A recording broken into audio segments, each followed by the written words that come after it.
एक राजा ने अपने महल में गरीबों के लिए भोजन तैयार कराया, लेकिन दुर्भाग्यवश खीर में एक सांप गिर गया। किसी को भी इसका पता नहीं चला और वो खीर गरीबों में परोस दी गई और इसे खाने से सभी गरीबों की मृत्यु हो गई। ये देखकर राजा के होश उड़ गए। उसे लगा कि उस पर गरीबों की हत्या का पाप लग गया। पश्चाताप में वो अपना महल और राज्य छोड़कर जंगलों की ओर निकल पड़ा। उसने सोचा कि शायद तपस्या से उसे इस पाप से मुक्ति मिल सके। चलते चलते वो एक गांव में पहुंचा। गांव के चौपाल में बैठकर उसने पूछा कि क्या इस गांव में कोई ऐसा परिवार है जो सादा जीवन और भक्ति में विश्वास रखता हो। गांव वालों ने बताया कि यहाँ एक भाई बहन रहते हैं जो बहुत ही सादगी और भक्ति से जीवन बिताते हैं। राजा उसी घर में ठहर गया। अगली सुबह राजा ने देखा कि वो लड़की ध्यान में बैठी हुई है।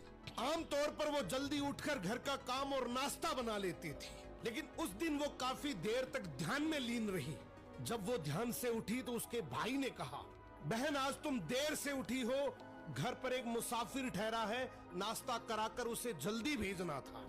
लड़की ने शांति से कहा, भैया ऊपर धर्मराज के दरबार में एक बहुत उलझा हुआ मामला चल रहा था, उसी पर ध्यान लगा था, इसलिए देर हो गई। भाई ने पूछा, कैसा मामला?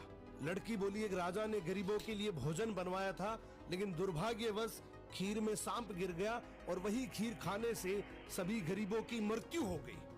अब धर्मराज ये तय नहीं कर पा रहे हैं कि इस पाप का दोष राजा को लगे या उस सांप को या फिर उस नौकर को जिसने बिना जांचे खीर परोस दी थी।